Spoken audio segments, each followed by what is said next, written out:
You're listening to Sox in the Basement, a production of the Broadcast Basement Limited, where every show is 30 minutes of good and comes from a basement bar on the south side of Chicago.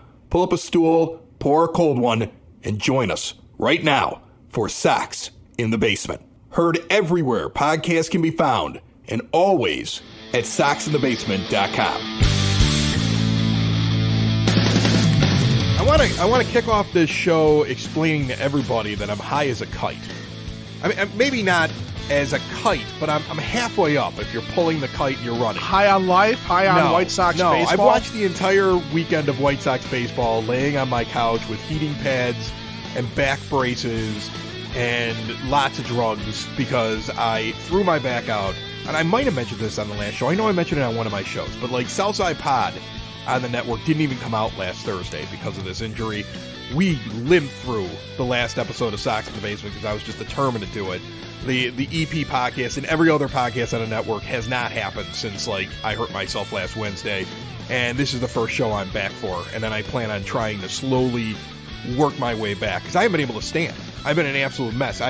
We were putting a pool ladder into the pool on Wednesday, and my kids were helping me put it into the pool, and the ladder started to slip, and the choice in that moment was to let this really heavy weighted, like, I mean, this isn't like just a regular up and down ladder. It's like one of these things with steps that go into the pool.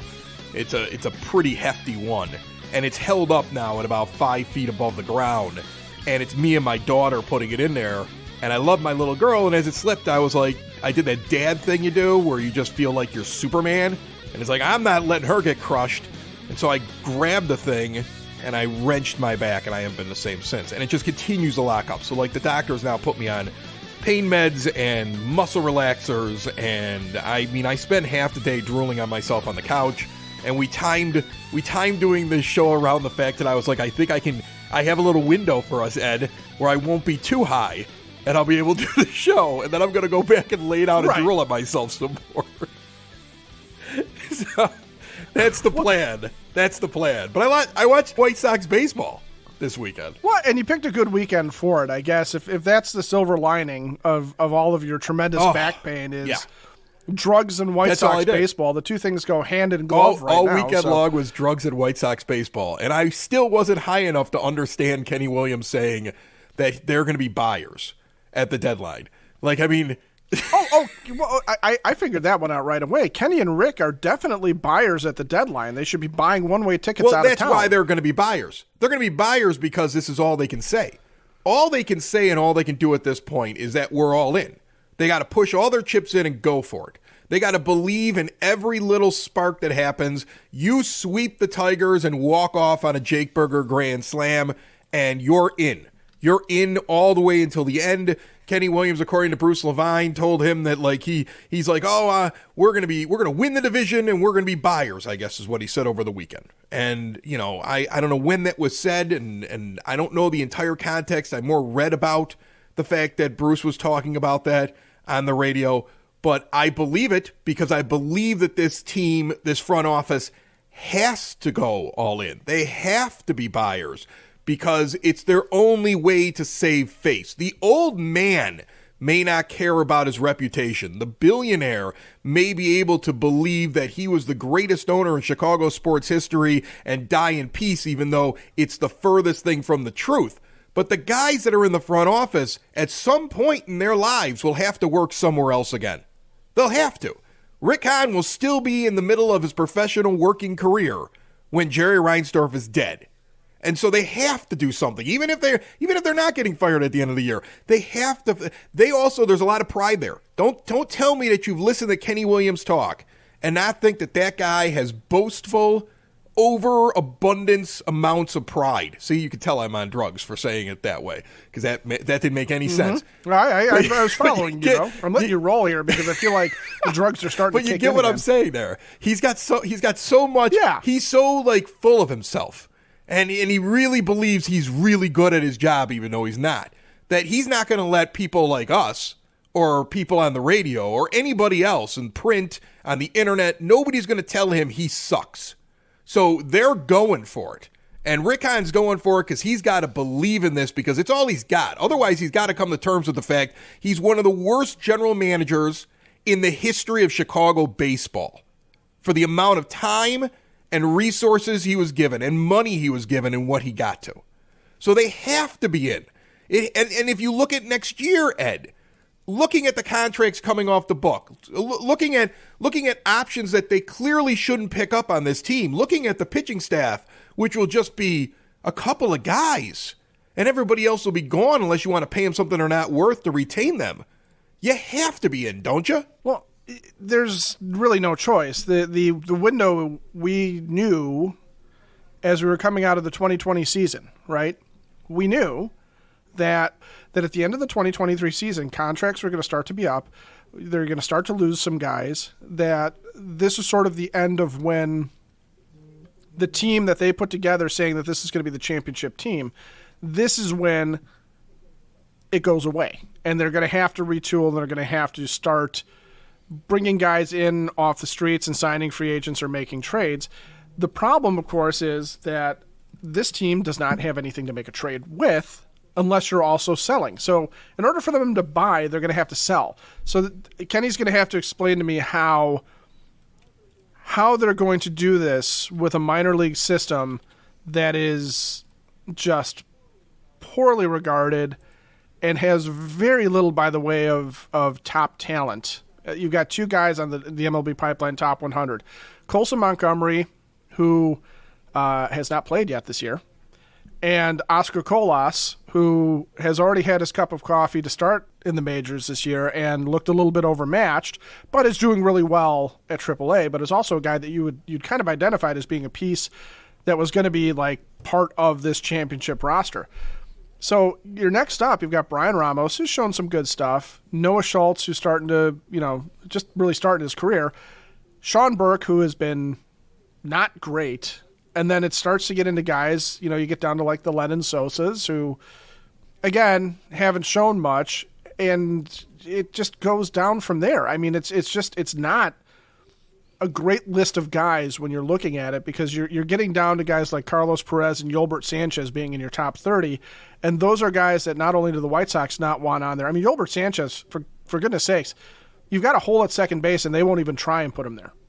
And you're going to tell me that somebody else wants the guy, and they're going to give you something really good and useful for this guy that when you don't have a major league ready player there, you're not even giving an opportunity to, and he's just sitting at Charlotte.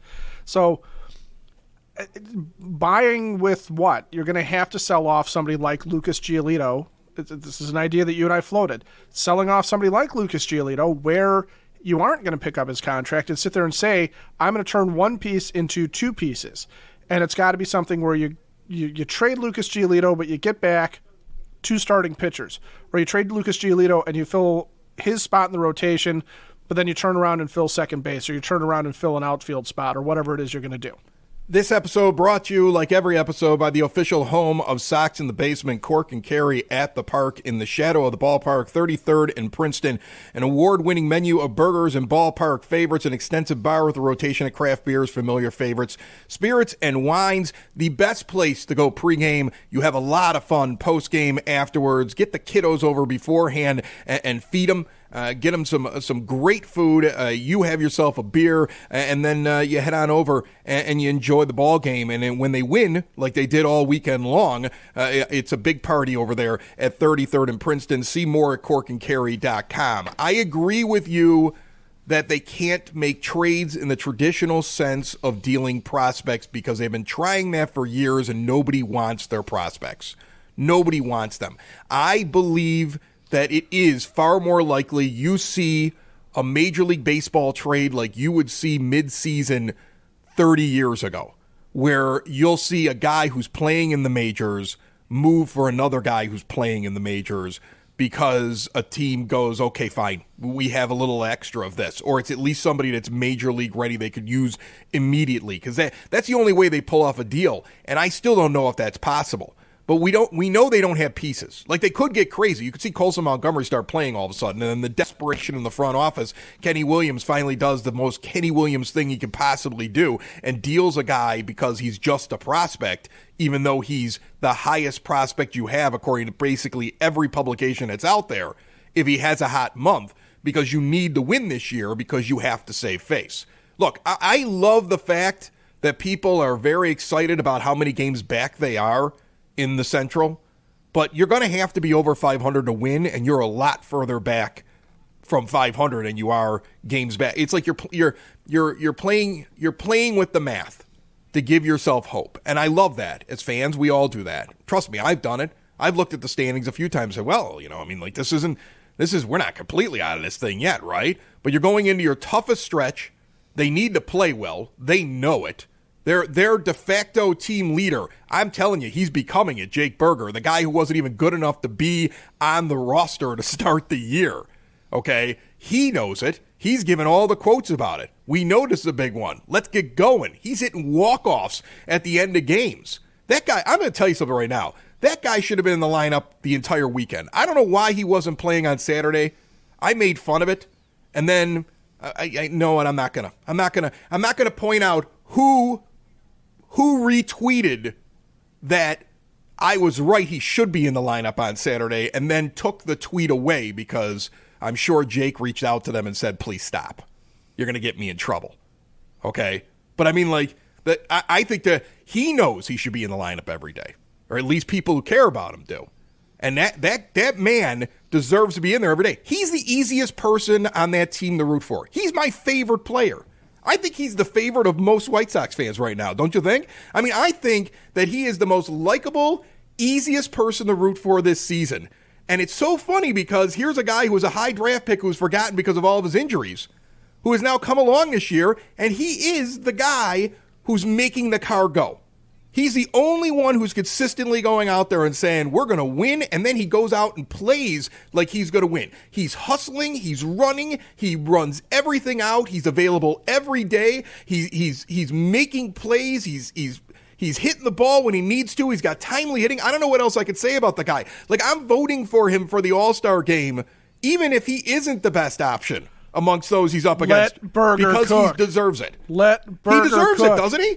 He deserves to go to the All-Star game as the White Sox representative, I think, more than anybody. And I know Luis Robert has more wins above replacement, but Luis Robert disappears for weeks on end offensively. And Jake Berger is the man in the moments so far this season. Well, and Luis Robert Jr.'s WAR is buoyed by the fact that he is a top-notch defender, and Jake Berger's WAR is somewhat tampered by the fact that he's, at best, hopelessly average. But I'll do you one better than Jake Berger should be in the lineup every day this year. Jake Berger should have been in the lineup very, very frequently over the last couple of years. He had been showing us flashes as this group of stars was coming up. And I'm putting stars in air quotes. I realize you're only listening and can't see the sarcasm with which I say stars right now. But as this group of prospects was coming up, Berger was among them. Okay, and you're right. He was just forgotten because he had those two horrific Achilles injuries, and he'd been hurt, and his development was supposedly stunted, but every time we saw him get an opportunity, he showed he could put the bat on the ball and do some damage. And Tony never gave him an opportunity, and he was not part of that 2020 team. And then here he is now. He has played his way into the lineup. He is the everyday designated hitter. He's a guy who's going to hit the field every now and again at third base or first. I don't know if we want to see him at second base, but okay.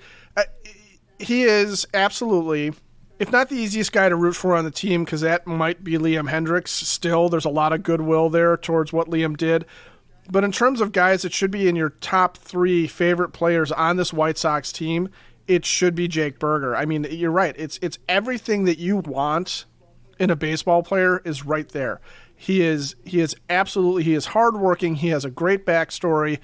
The timely hitting. I know they didn't need a grand slam to walk off the other day, but it makes it that much more fun, doesn't it? Len Casper certainly had fun with the call. He had a great time. I hope he didn't strain himself. He was very excited. But I love that call. I know. I feel like he needed to lay down and get on drugs. I love that with call, you. though. I mean, I love that call. It was the excitement of the whole thing, and just the way the crowd reacted to it, and just what a fun weekend. I mean, what an absolutely enjoyable weekend of White Sox baseball. And what a fun call. And, meanwhile, I was laid up. I almost called Hyatt Home Medical Equipment. I almost was like, I need some stuff here to put me in. Like, And they would have helped you. They would have been able to get it for you. Lifts, and I'm going to need some ramps and some grab bars and some lift chairs, and I might even need a bathroom remodel because it feels like I'm never going to get any better. I may need to switch to a new age of life. We talk about keeping mom and dad, grandma and grandpa out of assisted living. I may need that. So instead, you got to live independently and stop by Hyatt Home Medical Equipment. They work with your insurance. They have 0% financing for qualified individuals. And if you mention Sox in the Basement, you get additional money off. If you're using a CPAP machine and you're unhappy with your vendor, switch now and get supplies directly mailed to you. They also have the latest in continuous glucose monitors. Learn all about them at hhme.com or stop in and see them today at 3518 West 95th Street in Evergreen Park. The reason that I love Liam Hendriks. It's a great story. Liam Hendriks' story is a great story, okay? But when I just look at the Burger story, you don't want to also shortchange that. And I guess I just have become enamored with him. I've become enamored with the idea that the guy had these heartbreaking injuries. The Achilles things, think about that. He hurt his Achilles and then he got better and then he got hurt again. And he could have given up at any time. He dealt with his mental health issues and feeling like he was worthless, essentially, and he was never going to make it. He talked about it on this show. He came out, he talked about the whole thing, and then he started Burger Bombs. And he does this whole thing where he's like, not only have I gotten myself back on track, but I want to help other people get themselves back on track, right? And then, just like the story's been very public between him and his wife, hasn't it? Because of the fact she's active on social media. Yeah. And I'm going to tell you, she's a great publicist, okay? First of all, not only has she been on the show, but she does a very good job of coming up with marketing ideas for the White Sox. Because if you follow her tweets and you follow the things that people do, she really does come up with an awful lot of really good ideas just for them in terms of this would work really well for my husband. I'm going to tweet this. And then you see the Sox kind of start doing the exact same thing. But Ashlyn Burger comes along. They get engaged. Okay, now all of a sudden she's pregnant. He immediately moves up the wedding and marries her. They're inseparable. They're always around each other, right? You see them on the field and everything like that. You see their back and forth publicly between each other. You don't see that with any. You always talk about the thing that you wish you saw more of, Ed, is seeing more of these players so you could become part of their lives, right? The team hides them. They don't really let them show up on all the different podcasts, right? You have to be part of a major company for them to even allow it, unless you start doing when we get somebody on, I got to go out on LinkedIn and I got to find an agent and then I got to harass the agent for 3 months and then the agent finally gets the player to go do it. And then we just kind of hope that it all works out and somebody doesn't put the kibosh on it before they're on the air, right? It's just certain people the team likes, certain people the team doesn't like. And really the independent podcasts don't get the same play. And it's wouldn't it be great if we could get to know more about them?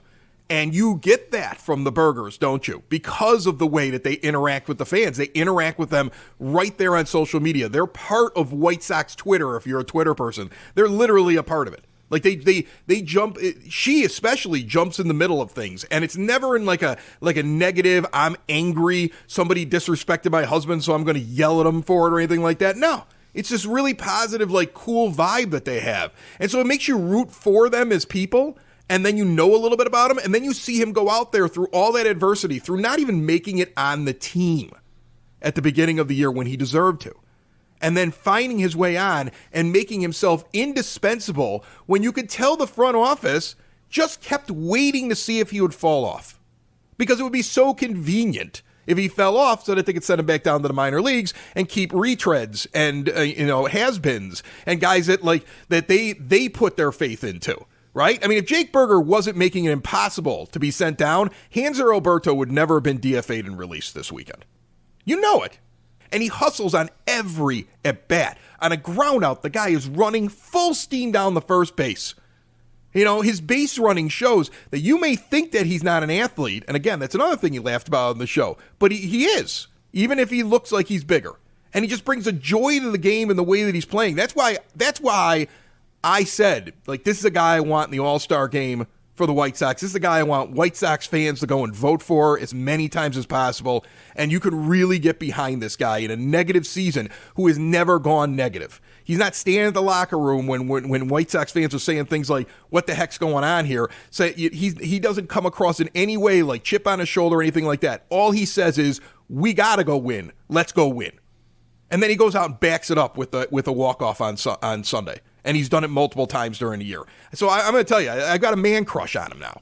Like, I always liked him. I liked him when he came on the show. I thought he was a funny guy. I've enjoyed watching. I got an absolute man crush on Jake Burger. 3 days of drugs on the couch and watching White Sox games has convinced me of it at this point. This is my guy. So now when Kenny calls him a prospect and deals him over to the Red Sox for... Oh, I'm going to kill him. If Kenny gets rid of Jake Burger at this point, I'm standing at 35th and Shields, or at least having somebody wheel me over there with a pitchfork and a torch. And it is time once again for the Sox Nerd to give us a little bit of White Sox trivia, White Sox history, White Sox anything. Dave, what do you got for us? Sunday's game was a dream come true for the old Sox Nerd, Ed. The only way I could have extracted more nuggets out of that moment was if I scripted it myself. I have blogged often about the Chi Sox chronological coincidence where significant Sox events collide on a certain date years apart. One such example involves Ed Farmer and Hawk Harrelson. Both future White Sox announcers made their big league debuts on the same date, June 9th, exactly 11 years apart against the Sox. What makes this one even crazier is that Harrelson was the starting left fielder for Cleveland in the game Farmer debuted in on June 9th, 1971. Sunday, the coincidences were flying faster than a Garrett Crochet 2020 fastball. Jake Burger's walk-off grand slam was the 9th in White Sox history and came on the 35th anniversary of the Sox final walk-off slam at Comiskey Park. On June 4th, 1988, the Sox scored 6 in the 9th, with the last 4 coming on Gary Redus's grand slam to beat the Rangers 10-8 before 17,101 at the old park. Burger's game-ending grand slam also came on the 51st anniversary of the famous chili dog game. On June 4th, 1972, Dick Allen finished off a chili dog in the clubhouse and then finished off the Yankees with a pinch hit homer before a bat day crowd of 51,000 plus at Comiskey Park. But wait, there's more. The Sox also won on walk-offs on June 4th in 1957 on a Nellie Fox hit, in 1959 on an Earl Torgeson homer in the 17th, in 2008 on a Paul Konerko homer in the 15th, and in 2021 on a single by the Yerminator. As if that wasn't enough, the Sox also got grand slams on June 4th from Allen in 1974 and Paco Martin in 1994. And one more. Exactly 1 year prior to his first career grand slam, Burger hit his first career pinch hit homer, and that also proved to be a game winner in a 3-2 win at Tampa Bay. All that stuff is great, but probably the best coincidence that came out of Sunday's game was that cancer survivor Liam Hendriks got the win on National Cancer Survivor Day. Now, before I get to my zinger, Ed, I thought I'd go out on a limb. I am predicting that Andrew Benintendi will hit a home run during the White Sox series at Yankee Stadium. Yes, the homerless drought will come to an end Tuesday or Wednesday or Thursday. I feel the time is right because the Yankees have 2 righties scheduled to start, and Benintendi has hit well in the Bronx, which features that cheap short porch in right field. Benny has gone deep 8 times in Yankee Stadium, which is tied for second among all the parks in which he has played. Heading into the Yankee series, Benintendi has not homered in 230 plate appearances. Now for my zinger, would you believe that Greg Norton is the Sox greatest hitting switch batter against the New York Yankees? It's true. Among Sox switch hitters with at least 4 at-bats, Norton is the Sox top hitter at 377. I think he's got about 26 at-bats. So there you have it, Ed. All you ever wanted to know about June 4th and Greg Norton. Not only Greg Norton, but Paco Martin. We got a Paco Martin in there. Norberto, one of the underrated favorite players in Sox history. People really took to him. Absolutely. How could you not? Gotta love him. Well, thank you, Dave. We'll talk to you next week. Thank you, Ed. Look at how miserable the team has been overall when you think of the start for the season and the prospects of them doing anything this year. And the amount of fans who, I'm going to tell you, I think it's wrong to just say I'm turning them off and I'm not gonna watch this year, because there's still great stories and there's still good reasons for fans to pay attention to the team. But everybody hates Andrew Benintendi, which I don't understand. When it comes to the Benintendi thing and the fact that White Sox fans seem to really be mad at him, I can only explain it in a crazy drug-induced rant, which is a little different, Ed, from my crazy alcohol-induced rants. Oh, okay. Which I have done. I have done them from time to time over at Hailstorm Brewing Company, and they still let me back in. Well, it's a good place to great. do it. It's a traditional beer hall. You sit at a table with people and rant. Exactly. I got invited there this week. If it wouldn't have been the listener that reached out, and I swear he probably used his name. It might have been his Twitter handle, but this guy reached out and he was like, "I'm going to Tinley to go to Hailstorm because it sounds great. I want to try it. And will you come out and I'll buy you a beer?" And I was like, that sounds like a great idea. And then I blew out my back and it just hit me that I never made it there. Now, I hope that he wasn't just going because of me. Otherwise, I'm a complete jerk, but I'm going to blame it on my back and the drugs. But I hope he also enjoyed some of the great stuff they have there. The chicken wings are spectacular. They've already been featured on Chicago's Best. I'm a big fan of the blackened chicken flatbread. It's a spectacular flatbread. The pork belly sliders are a must stop by and get, and they are open for lunch these days. So you definitely got to get out there and try them. 11 a.m.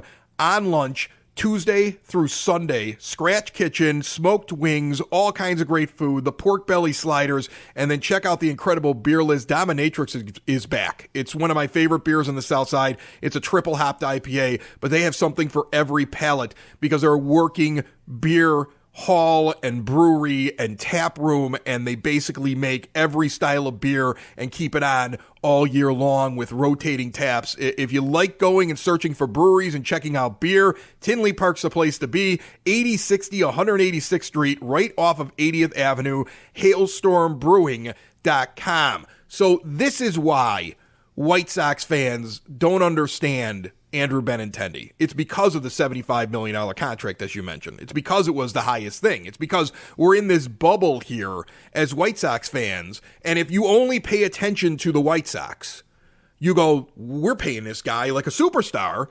He should be a superstar. When in reality, compared to contracts for guys of his skill set, that's what they cost. We just don't go do that. That is such a major league average contract. Right. We just don't go do it. It goes back to my days in radio when I left Chicago radio and I went off into the world and realized there was a lot more radio and there were very talented people and there were people doing cutting edge stuff in other towns that I would have never known about. And I was a big fan of Chicago radio. And now I come back here and I go, it's okay. There's some people I enjoy on there. And some of it I'm kind of like, whatever. There's like 15 other people that do it in Des Moines the same way. There's nothing special about it, right? But and there's people out there that probably are so good they would come in here and they'd be huge. And you don't realize that until you branch out in the world. You don't really understand baseball in my mind unless you go out and you watch other teams, watch them on TV, learn about their franchises, play fantasy baseball for crying out loud. I mean, I know you sound like a nerd when you say that, but play fantasy baseball and learn a little bit about all these players, and also you'll start to learn about the franchises and how they run things. Because when you do that, you realize that contract is pretty damn normal for what Andrew Benintendi is. And he may be having a slightly down year from what you would have hoped, but if your expectation was this guy's going to come in and be Bryce Harper, then that isn't what's going to happen. You got to pay Bryce Harper money for Bryce Harper. You didn't want to do that. And I think that's the thing. I think people are hard on him because he was the big signing in a disappointing offseason. And he was the best thing that we got in a disappointing offseason, and we gave him more money, and we gave him the best contract that we had given somebody. And so if you are a fan with tunnel vision who only looks at the White Sox, you go, this guy should be the best player on our team. And that's not the case if you look at baseball as a whole. You really have to take a bigger picture of baseball. You could still be a White Sox fan and love them more than life itself if that's what you want to do. But you also have to understand that there are problems in the front office because other front offices are run differently. And these contracts are pretty normal. And other teams do things differently and they get more success. And then you'll start to get really angry because you'll be like, well, don't the White Sox pay attention to other teams? When is somebody going to realize we're not doing it right? And that's what this show is born from, I think, essentially. Right. That's where we are. That's how we're used. That's what we're for. We get this thing where we only understand White Sox baseball, or we only understand Chicago baseball. So we see what the Cubs do. And the Cubs are not exactly a model franchise. But if you look around and you look at some of the other teams and what they're expected to do and how they're doing, and you look at a team like the Dodgers where yes, they spend a lot more money than the White Sox, but they also have a constant influx of guys coming up through the minors, pitchers in particular, that allow them to weather through some injuries, and they have just fantastic depth at all times. Or even a team like the Rangers, who sit there and go, all right, we are going to spend money, but we're going to spend money in places that we know we're going to get a lot of return on value, and we're going to go for market value for a couple of stars because we don't have them in our system. And then the guys that we do bring up, the young guys that we do bring up and put around them, are going to be better. So they go out and they sign Seager and they sign Semien, and they're winning. They're leading the AL West right now. And they were a team that was supposed to finish with the exact same under 500 PECOTA-based prediction that the White Sox were going to have for 2023. But you look at how other franchises do it, and you don't have to be the 90s, early 2000s Yankees and just buy championships, because that was the whole thing. White Sox are never going to do that. We're not going to buy our championships. I would take buying championships right now. And we're not small market like the Rays. Well, guess what? The Rays are really good, and they're always really good, and they identify talent, and they get it done with less money than Jerry's willing to spend. Why don't you want to be the Rays? There's plenty of better run franchises that we can look at and sit there and say, Kenny and Rick, why aren't you doing that? I also do want to say here before we get out of here, well, two things. First off, Andrew Benintendi is down, and I know that he's down. Oh, absolutely. It isn't as drastic as people are treating it because of the contract and also how the team is doing. If the team is doing well, I don't think people would be so excited about it. I expect him to bounce back, though, because if you look at his splits last year, he had not as good of a time with the Yankees as he did with the Royals, and that shows that he's maybe the kind of guy who gets going early and fades late, or fades late, gets going early. I want to see a whole season with him before I pass judgment, but I still don't have a problem with the contract. And guess what? You're going to have him here for another 4 years after this one, because he's a White Sox. So you want him to do well. I wouldn't start piling on him yet. He's not the problem. The other thing that I want to say is this. No matter what you listen to on this show, none of it is my fault. As I mentioned at the beginning, I'm high, and I'm having Ed do all the post-production. So if somehow Ed airs anything on this show that upsets you, it's his fault, even if it came out of my mouth. I will now finish the show with a quick 3-minute rant on everything that's really wrong with the world. And we're going to dive into politics here, so here we go. No, we're done. Sox in the basement. Sox in the basement. Sox in the basement. Sox in the Basement. Heard everywhere podcasts can be found, and always on soxinthebasement.com.